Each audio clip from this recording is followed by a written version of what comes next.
हरि लाल निताय। ओम नमो भगवते वासुदेवाय। ओम नमो भगवते वासुदेवाय। ओम नमो भगवते वासुदेवाय। कृष्णाय वासुदेवाय देवकी नंदनाय नंद गोपाय गोविंद। हे कृष्ण करुणा सिंधु दीनबंधु जगत गोपेश गोपीकांता राधा राधा तप्त गौरंग राधे राधे रावण ऋषभानुसुत देवी नमामि। श्री कृष्ण चैतन्य प्रभु नित्यानंद श्री अद्वैत गदाधर शिवासादि हरे कृष्ण कृष्ण कृष्ण हरे हरे हरे राम राम राम। बहनों माताओं मित्रों, भागवत की कथा आरंभ करते हैं। नारायणं नमस्कृत्य नरं चैव नरोत्तमं देवीं सरस्वतीं व्यासं ततो जयमुदीरये। कल जहाँ हमने कथा को विराम दिया था, कथा कुछ इस प्रकार से थी कि कंस ने माँ देवकी और वसुदेव जी को कारागृह में बंद कर दिया, बंदी बना दिया। तत्पश्चात एक एक करके उनके 6 बच्चों को मार दिया गया।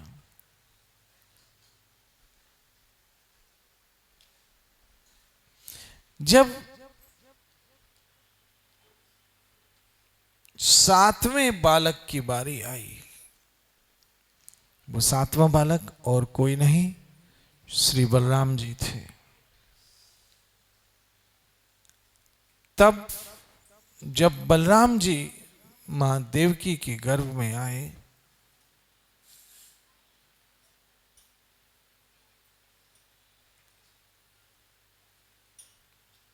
तब आगे की कथा को हम यहीं से आरंभ करते हैं। एक बात आपको बताऊं कि ये जो भागवत आप सुन रहे हो, ये वही भागवत है जो राजा परीक्षित ने सुना था, जिसको 7 दिनों में मृत्यु का श्राप था। और उस श्राप का निवारण हुआ, और यही भागवत जो आज आप लोग सब सुन रहे हो। बहनों माताओं मित्रों, सब एक अनुभव तो आपने भी किया होगा। और वो कौन सा अनुभव है कि कोई चाहे हमें कितना भी प्यार करे, चाहे कोई कितना भी हमसे हमदर्दी करे, चाहे कोई कितना ही हमारा ध्यान रखे, चाहे भले हम सारा दिन उसके कांधे पे सर रखे आंसू बहाए, और वह हमारे पीठ पे थपथपी दे, इतना हमें प्यार करे, इतनी हमारी हमदर्दी करे, इतना हमारा ध्यान रखे, इसके बाद भी भोगना तो हमें अकेले के ही। ऐसा कभी नहीं होगा कि कोई हमसे प्यार करे और हमारा दर्द, हमारा दुख वो हमसे ले ले। भोगना तो हमें ही है। और जब भोगना हमें ही है, तो याद रखना उसको काटना भी हमें ही है। जो बंधन हमारे बंधे हैं, उन बंधनों को काटना भी हमें ही है। क्या ऐसा संभव है कि जब हमारा शरीर छूट जाए और हमारे घर वाले हमें रख दे और हमारे बदले किसी और को जला दे? ऐसा संभव है?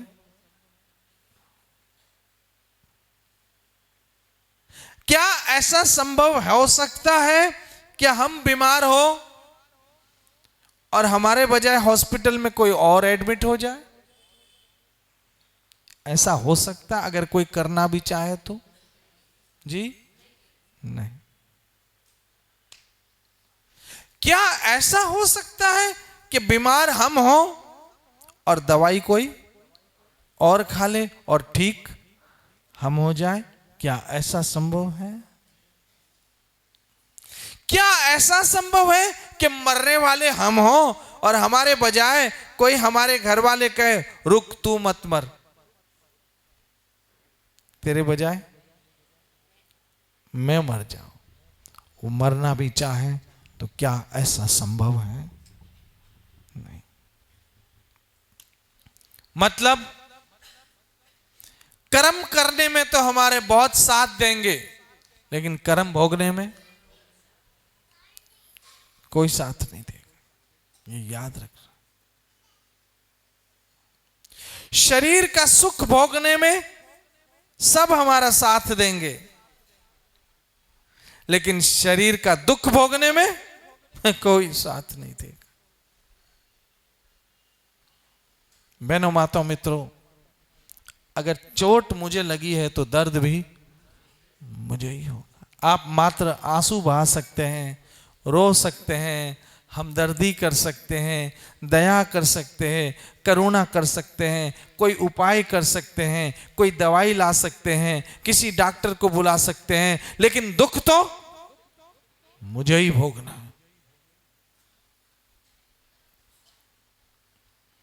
यही हाल राजा परीक्षित का हुआ कि जब श्राप लगा तो राजा परीक्षित ने सोचा कि कर्म मैंने किया है तो भोगना भी फिर मुझे ही है।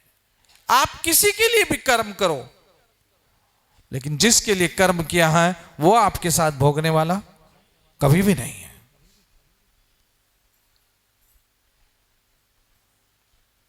अरे भोगने वाला तो छोड़ो, जब हम कभी सीरियस बीमार हो जाएंगे ना तो हमारे मुंह वाले गिलास में कोई पानी भी नहीं पिएगा, उसको भी धोएंगे। श्री राधे बोल दो। ऐसे में ये जो वरदान मिला है हमें, किस चीज का? किस चीज का? श्रीमद् भागवत सुनने का, और वो भी कैसे? मां भवानी की नवरात्रि के दिनों में।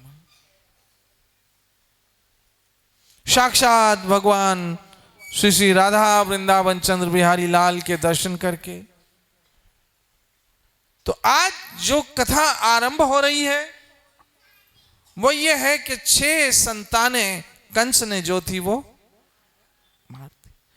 और एक कड़वी बात बताऊं, आज मीठा मुंह होने वाला है थोड़ी देर में, लेकिन एक कड़वी बात बोलता हूं, अगर ये कर्म नहीं कटे न तो हम बहुत बुरा भोगेंगे। ये चेतावनी दे रहा हूं। क्यों चेतावनी दे रहा हूं? सुनो, कंस ने कितने बच्चे मारे? बोलिए ने। 6 बच्चे। किसके मारे जी? बहन के मारे। फिर भी हम उसे कहते हैं ये बहुत बड़ा राक्षस है। कंस बहुत बड़ा राक्षस है क्योंकि उसने अपनी बहन के बच्चे मारे। लेकिन उससे बड़ी राक्षस तो वो मां है जो अपने बच्चे का अबॉर्शन कराती है।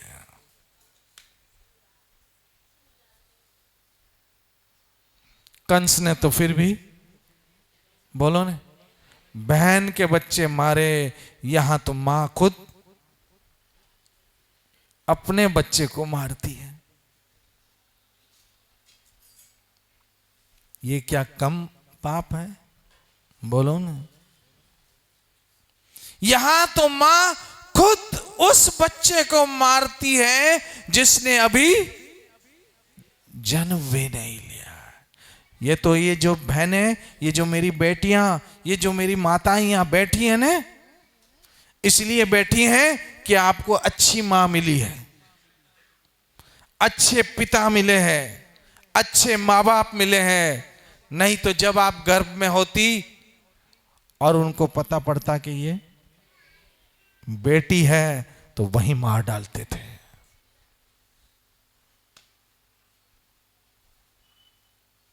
ये तो शुक्र करो कि आपको बहुत, बोलो न, अच्छे माँ बाप मिले कि जन्म देने का एक मौका मिला। अब इस मौके को गंवाना नहीं, इस मौके का पूरा पूरा फायदा उठाना।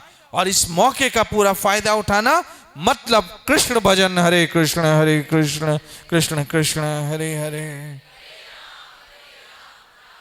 मेरी बहनों, माताओं, मित्रों, मैं कोई लगी लपटी बात नहीं करना चाहूंगा आपसे, सीधी बात कहूंगा, गुण गोविंद गायो नहीं जन्म कर। यदि आपने श्री कृष्ण गुण नहीं गाए, श्री कृष्ण महिमा नहीं की, श्री कृष्ण भजन नहीं किया, जन्म आपका, वो मां बाप ने तो आपको एक मौका दिया, लेकिन आप खुद को क्या एक मौका दे रहे हो? अगर दे रहे हो तो कृष्ण गुण गाओ, नहीं तो एक मौका आपने गंवा दिया।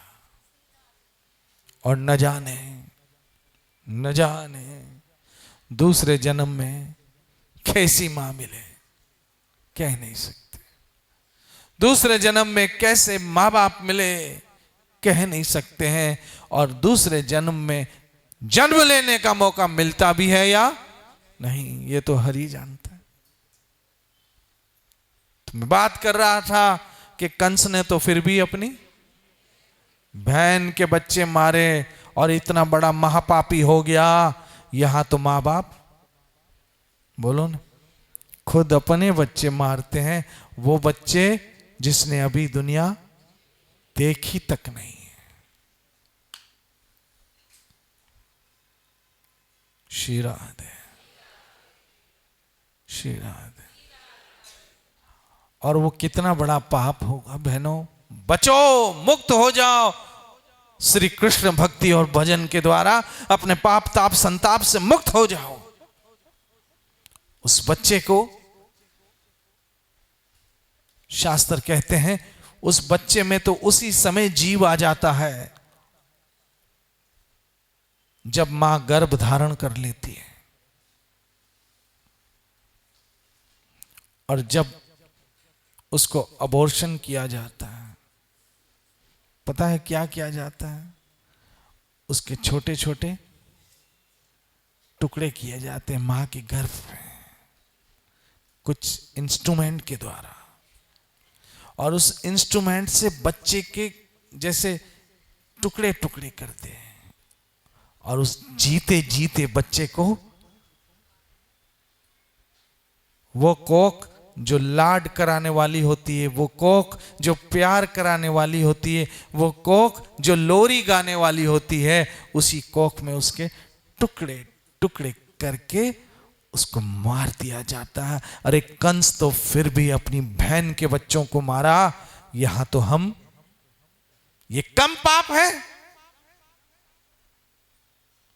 छूटना नहीं चाहते हो? पछतावा नहीं है? यदि है तो श्री कृष्ण शरणागति होके अपने जीवन को धन्य करो और आइंदा से ऐसे पाप के लिए कभी सोचो भी नहीं, बचते रहो। हरे कृष्ण।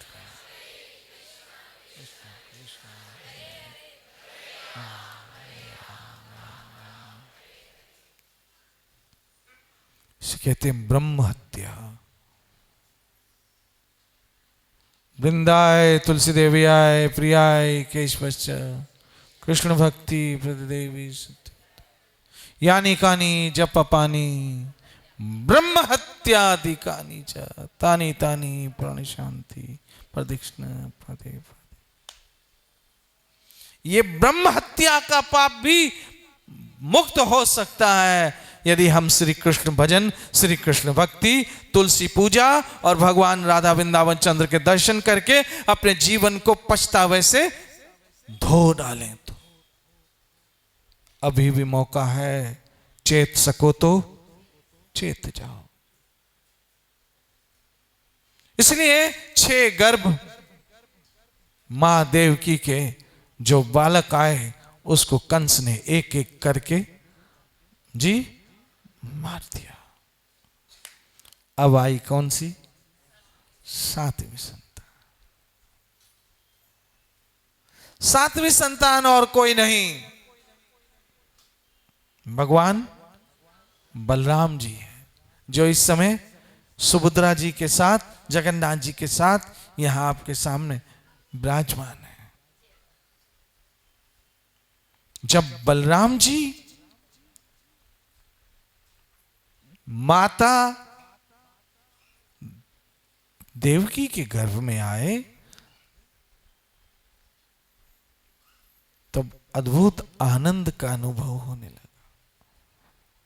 राम बोलो, राम राम राम राम राम, आनंद देने वाला अर्थात राम।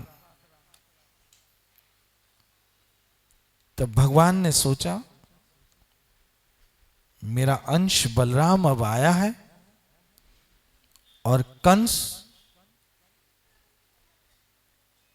इसको भी मारने की कोशिश करेगा।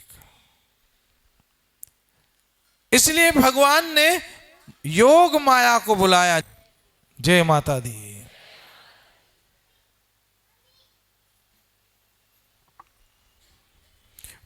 आगे की कथा श्रीमद् भागवत। विश्वात्मा भगवान ने देखा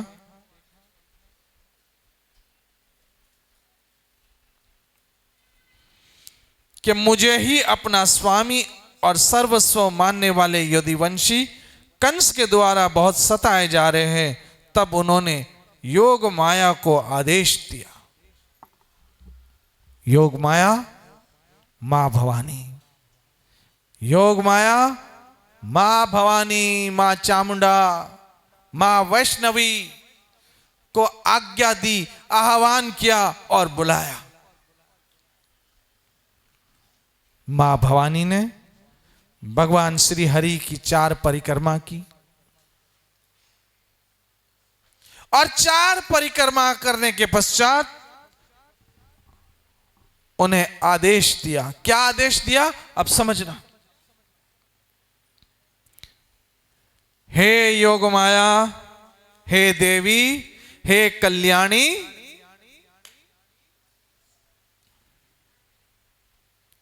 तुम ब्रिज में जाओ। जाओ कहां? ब्रिज में जाओ। किसको कहा? मां भवानी को कहा, मां कात्यायनी को कहा, मां वैष्णवी को कहा, मां चामुंडा को कहा, जाओ। कहा? ब्रिज में जाओ। और ब्रिज में जाकर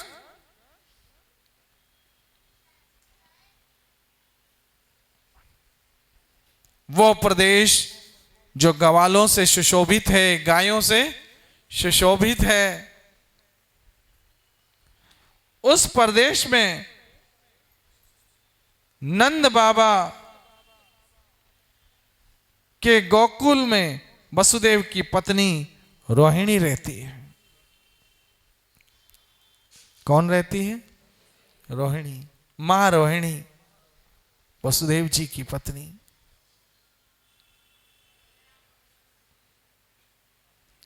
और कंस के डर से उनकी और भी पत्नियां गुप्त स्थानों पर रह रही हैं। इस समय मेरा वह वंश जो शेष कहलाता है, अर्थात बलराम जी जो शेष नाग, शेष के अवतार है, अनंत के अवतार है,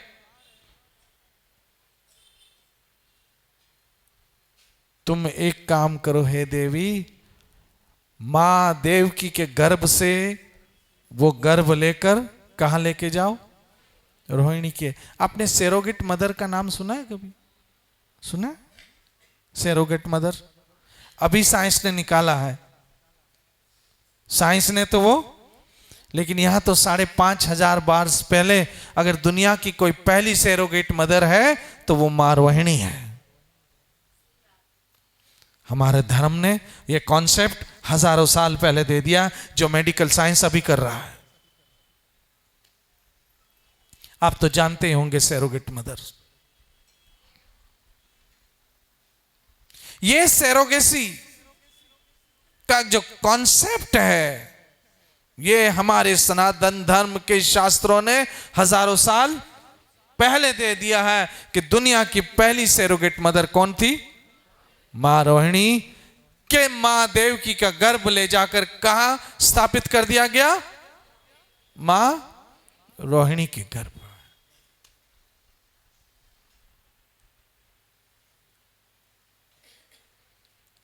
अब एक बात बड़ी समझने की है, आपके गले के नीचे उतरे या ना उतरे, परंतु भागवत के इस सच्चाई को हम टाल नहीं सकते हैं। हे देवी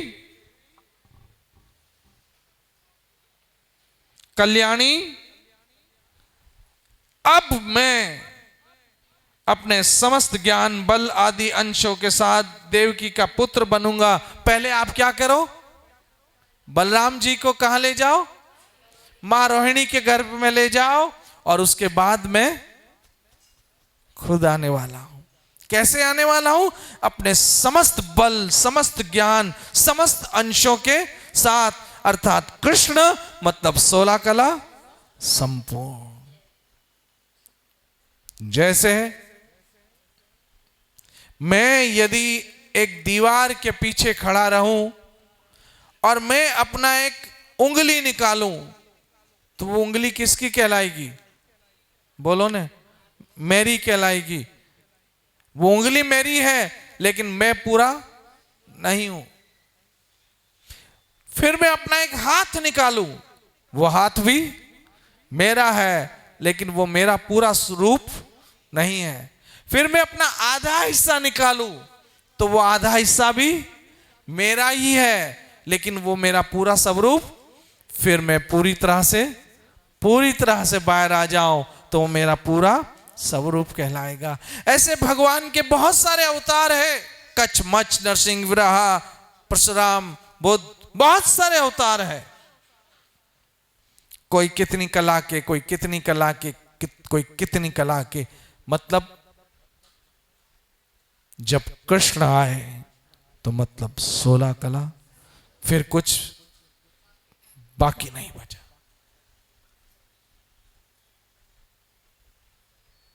इसलिए कृष्ण को कहते हैं क्या? 16 कला संपूर्ण। इसलिए जब हम कहते हैं कृष्ण, भगवान के सारे नाम आ गए, फिर अलग से लेने की कोई जरूरत नहीं। जिस तरह से मैं कहूं आम, बोलो बच्चों, वाह, कितने आप आज्ञाकारी हो। चलो आम तो बोला, अब बोलो राम। हाँ, गुड। तो मैंने कहा आम, आम आया, अंगूर, अंगूर, केला, केला, तरबूज, तरबूज, पपीता, पपीता, ठीक है। लेकिन जब मैंने कहा फ्रूट, तो सब आ गए, है क्या नहीं? वो जो आपने खाए हैं और वो जो आपने नहीं भी खाए। फ्रूट मतलब ऐसे जब मैंने कहा कृष्ण, 16 कला संपूर्ण, भगवान के सारे नाम, सारे रूप, सारे अवतार समावेश आ गए।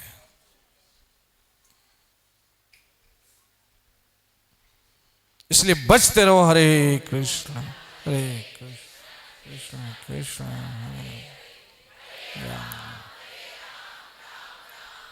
मेरा अर्थ आपको कथा नहीं सुनाना, मेरा अर्थ आपके जीवन में कृष्ण नाम देना। मेरा अर्थ आपका जन्म मरण का बंधन टूटे, ताकि फिर से आपका दूसरा कभी जन्म ना हो। अभी तो जन्म लिया है, हाथ पांव भी सलामत है, 3-4 टाइम पेट भर के खाना भी मिलता है, शरीर पे कपड़े भी है, सर पे छत भी है, संतान, औलाद, माँ बाप, पति पत्नी, नौकरी धंधा, बिजनेस है, इसके बाद भी तो हम परेशान हैं, उसके बाद भी तो हम दुखी हैं, उसके बाद भी तो हम डरे हुए हैं। नहीं, रात के 3 बजे किसी का फोन आ जाए, पहला शब्द निकलेगा, भगवान सुख करे इस समय फोन। और वो भी अगर किसी बहुत प्यारे का आ जाए, खासकर बेटी का आ जाए, माँ बाप का कलेजा हिल जाता है कि 3 बजे बेबी का फोन आया, सुख तो है। ये बात माँ बाप समझ सकते हैं, बेबियां नहीं समझ सकती, वो तो घुमा देती है।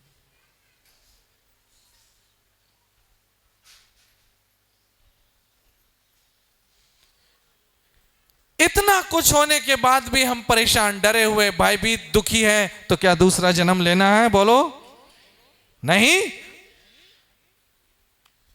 गुण गोविंद गायो नहीं, जन्म कारत की, व्यर्थ में मत गवाओ ये मानव शरीर, इसको सकार्थ करो भजन करके। हरे कृष्ण हरे कृष्ण।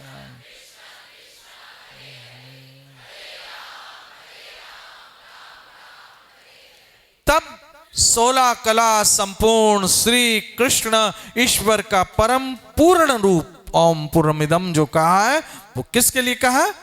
कृष्ण के लिए कहा है। अब हे कल्याणी, कौन कह रहा है? भगवान कह रहा है। किसको? मां भवानी को। हे कल्याणी, अब मैं अपने समस्त ज्ञान बल आदि अंशों के साथ देवकी का पुत्र बनूंगा और तुम नंद बाबा की पत्नी यशोदा के घर से जन्म लेके आना। इस समय ये जो सुभद्रा जी ब्रिज में विराजमान है, यही देवी भवानी है, यही योग माया है जो सुभद्रा के रूप में यहां विराजमान है। इसलिए इस समय आपको कृष्ण, बलराम और देवी सुभद्रा अर्थात आदि शक्ति भवानी के भी दर्शन हो रहे हैं। बहुत कम लोगों को पता होगा है, ये राधा कृष्ण जो विराजमान है वो तो आपको समझ आ जाते होंगे, लेकिन यहां पर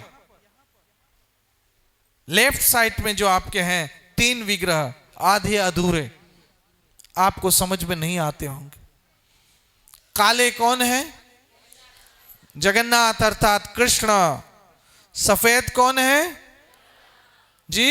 बलराम अर्थात भगवान का श्री, जो लक्ष्मण रूप आए राम के साथ और यहां कृष्ण के साथ बलराम, और बीच में देवी सुभद्रा आदि शक्ति जोग माया मां भवानी जगदम्बा, तीनों का यहां समावेश है।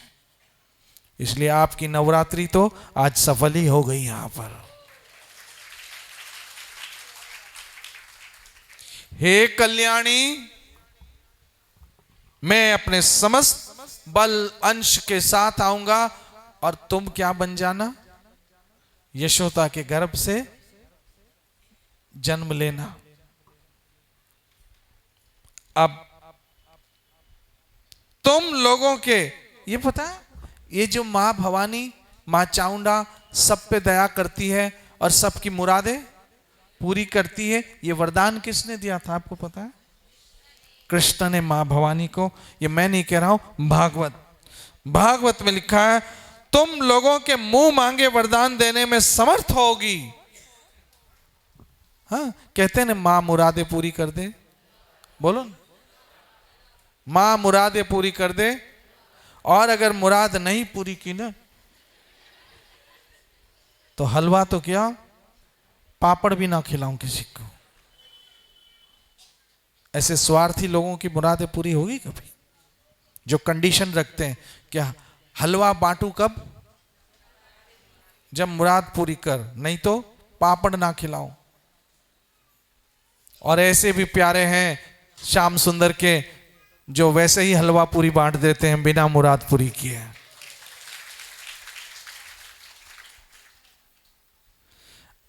तुम लोगों के मुंह मांगे वरदान देने में समर्थ होगी। यदि मैया आज हमारी इच्छाएं पूरी करती हैं तो उसको वरदान किसने दिया?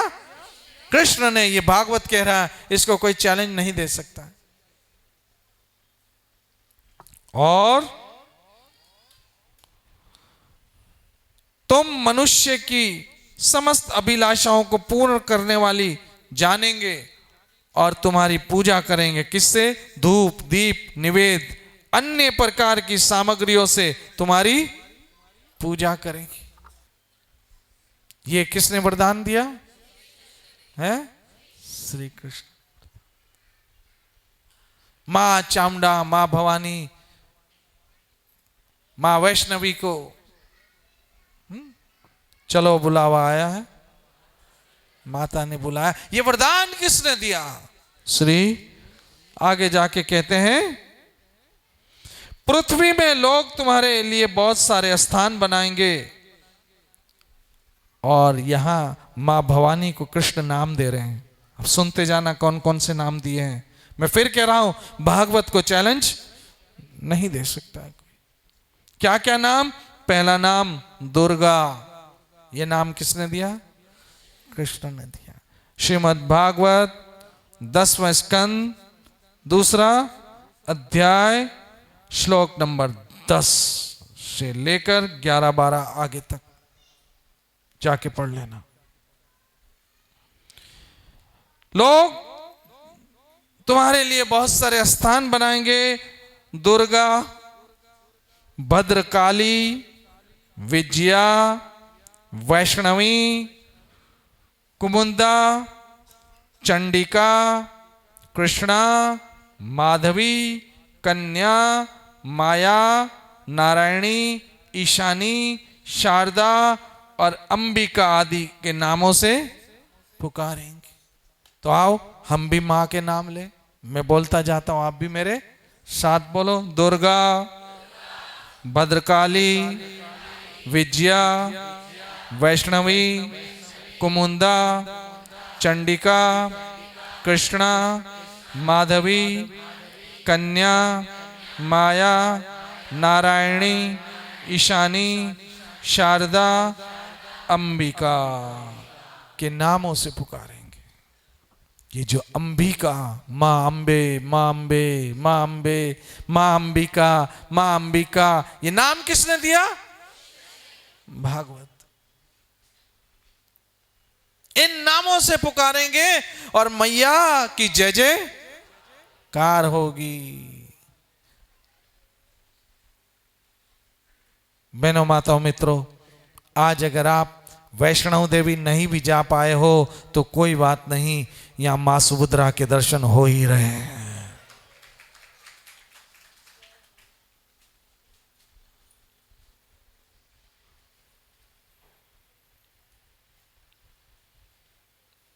देवकी के गर्भ में खींचे जाने के कारण लोग संकर्षण के नाम से बलराम जी को पुकारते हैं।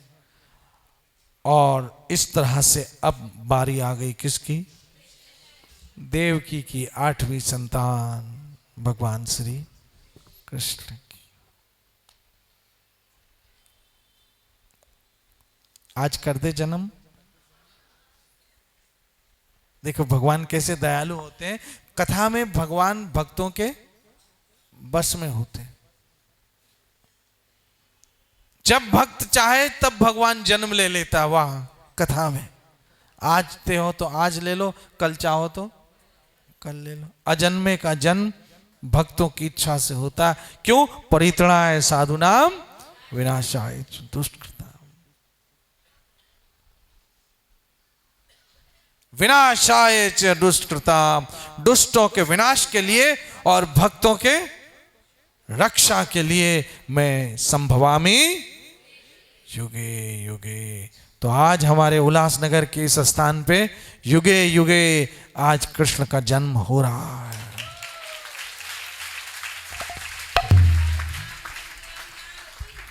अब जैसे ही 8वीं संतान अर्थात भगवान श्री कृष्ण, याद रखना भगवान छोटे से छोटे भी बन सकते हैं और बड़े से बड़े भी बन सकते हैं और सर्वव्यापी है।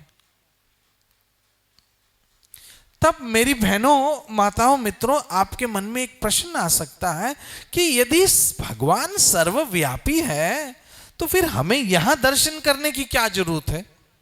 भगवान तो, फिर हम अपना घर छोड़े, परिवार छोड़े, घर के काम छोड़े, कभी कभी तो मनपसंद सीरियल छोड़े, टीवी देखना भी छोड़े,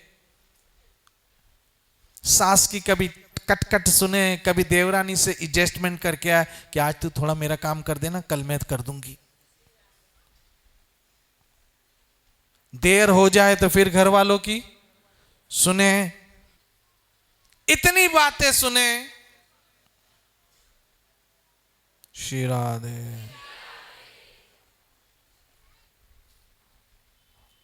अब 8वीं संतान आई और मैं बात कर रहा था कि भगवान अगर सर्वव्यापी है तो फिर यहां दर्शन करने की क्या जरूरत है? वो तो हर जगह। तो मैं आपसे इसका एक उत्तर देता हूं। फिर हम इतने दूर मंदिरों में जाएं, यहां से पंजाब मेल पकड़ के कहां जाएं? वृंदावन जाएं, द्वारका जाएं, जगन्नाथपुरी जाएं, फिर दिल भी जलाएं कि हाँ हम पंजाबेल में, ये राजधानी में खामखाई गवर्नमेंट ने इतना महंगा कर दिया है। घरवाली को पहले ही बोल रहा था, ऐसे लड़ते भी जाएं कभी कभी ट्रेनों में, गरीब रथ में बिठा दिया, वो देखो सब राजधानी में जा रहे, हमें नहीं लेके दे सकते थे टिकट। ये करे, इतनी मत्थाकुटी करे, फिर जाए कहां? वृंदावन। तो भगवान तो सर्वव्यापी है। तो एक बात बताऊं, हवा सर्वव्यापी है या नहीं है? बोलो बोलो। हवा सर्वव्यापी है, फिर भी आप अपने टायर में हवा भरवाने पेट्रोल पंप क्यों जाते हो? सिंपल सा क्वेश्चन। हवा तो कहीं से भी बोलो ऐसा हो सकता है?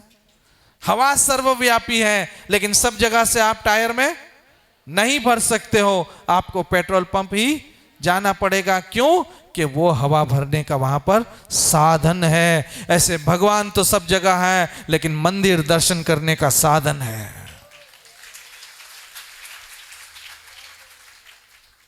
अब भगवान श्री कृष्ण महादेव की, मैंने कहा ना भगवान छोटे से छोटे, बड़े से बड़े, सर्वव्यापी और सर्व योगेश्वर है, इसलिए महादेव की के गर्भ में, हृदय में प्रवेश करते हैं तो देवकी का रूप चमकने लगता है। एक बात बताऊं, ये लाली, पाउडर, क्रीम, फेशियल, इससे चेहरा सुंदर हो सकता है, मन कभी भी नहीं। मन सुंदर करना है तो भजन करो, हरे कृष्ण कृष्ण कृष्ण हरे राम। और हमारी माताएं इतनी होशियार है कि जब मेकअप करती है ना तो उनको पहचानना। एक दिन यमराज आया, एक लेडी की मौत थी, तो पार्टी में गया, बोला डन डन डन, इसका नंबर है, मतलब मैं जमीन पे हूँ, ऐसा नहीं किसी के सामने हो जाए, इसीलिए जमीन पे, इसका नंबर है। किसने बोला? यमराज ने अपने दूतों को बताया। और अब इसकी मृत्यु का जो समय है वो 9:30 बजे है।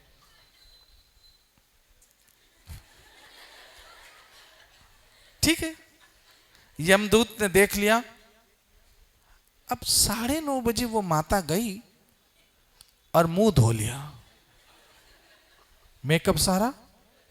अब यमदूत ढूंढ रहा, वो कहाँ है वो हीरोइन ढूंढता रह गया। यमदूत वापस आया, बोला स्वामी वो हीरोइन नहीं मिल रही है। बोला तुझे ठिकाना? बोला ठिकाना बिल्कुल सही है, पता बिल्कुल सही है, सब कुछ सही है, लेकिन वहां तो एक, मैं खुद डर गया उसको देखकर। अरे बोला चरिया, उसने मेकअप उतार दिया होगा। लेकिन प्रभु पहले तो आईफोन दिखती थी, अब ये नोकिया कहां से आ गई? शीराते भाई बहनों माफ कर देना, आज कृष्ण जन्म है इसलिए कह रहा हूं।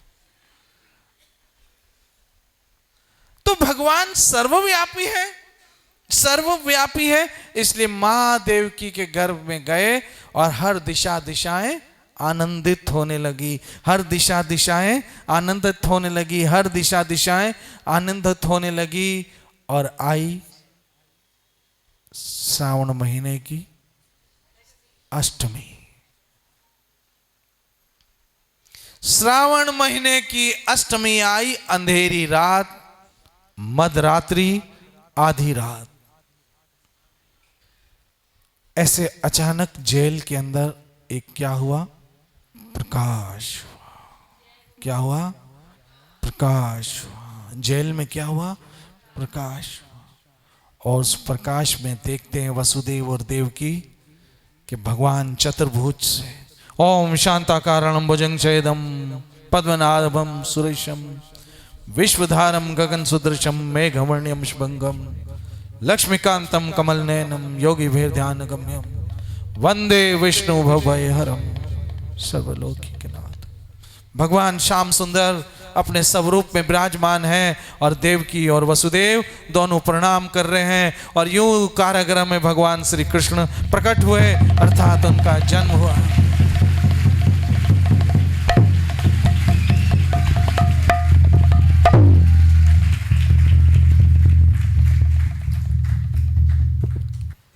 अभी तो कथा बहुत बाकी। जेल में जब भगवान श्याम सुंदर पूर्ण पुरुषोत्तम प्रकट हो गए, महादेव की और वसुदेव दर्शन कर रहे हैं और उनके इस अद्भुत रूप के दर्शन कर करके उनकी आंखें थक नहीं रही है, जैसे आपकी आंखें कभी राधा वृंदावन चंद्र के दर्शन करके नहीं थकती है। अब किस तरह से कंस के कारागृह से गोकुल पहुंचते हैं, किस तरह से जमुना में रास्ता मिलता है और नंद महोत्सव होता है, वो कल के दिन पे हम छोड़ देते हैं। आज कृष्ण जन्म उत्सव की बहुत बहुत बहुत बधाई हो। वैसे तो जन्माष्टमी कौन सी तारीख को थी? 25 अगस्त की थी, लेकिन एक जन्माष्टमी और है जो आज भागवत की कथा में हुई है, और एक जन्माष्टमी और बाकी है जिस दिन कृष्ण आपके जीवन में आ गया, उस दिन वाकई जन्माष्टमी हो जाएगी। अब वो जन्माष्टमी तो मां देवकी और वसुदेव की तिथि के अनुसार हुई, ये जन्माष्टमी आपकी मर्जी से होगी कि आप अपने जीवन में कृष्ण को कब लाना चाहते हो, अब या फिर अभी या फिर कभी नहीं। अभी लाना है तो आज ही से संकल्प करो कि नित्य प्रतिदिन हम कृष्ण नाम भजन करेंगे। हरे कृष्ण कृष्ण कृष्ण हरे हरे। जिस दिन से आपका जन्म, जिस दिन से ये संकल्प, उस दिन से जन्माष्टमी। चाहो तो अभी, चाहो तो फिर कभी नहीं। आइए इस संकल्प से आज के इस कृष्ण जन्म उत्सव को हम विराम देते हैं और कल की बहुत प्रतीक्षा है। कल नंद उत्सव, सारी नंद रानियां जो नंद रानी थी और गोप गोपियां अच्छे से बन संवर के कृष्ण के जन्म उत्सव नंद महोत्सव में आए। थोड़ी देर के लिए हम भी ब्रजवासी, थोड़ी देर के लिए क्यों, पूरी उम्र के लिए हम भी ब्रजवासी बन जाएं, कृष्ण भक्त बन जाएं, कृष्ण भावना में रहे। और कल उसी भाव से आना है। क्या हम कहां जा रहे हैं? नंद भवन। क्या करने? नंद महोत्सव मनाने के लिए। तो कल हम नंद महोत्सव मनाएंगे, नंद महोत्सव। और मैं तो कहता हूं मेरे ठाकुर आपके जीवन में हमेशा उत्सव बनाए रखें। आपका पूरा जीवन उत्साह और उत्सव से भरा रहे। श्री श्री राधा वृंदावन चंद्र बिहारी लाल निताय गौर। जय जय श्री जय श्री जय जय श्री जय जय जय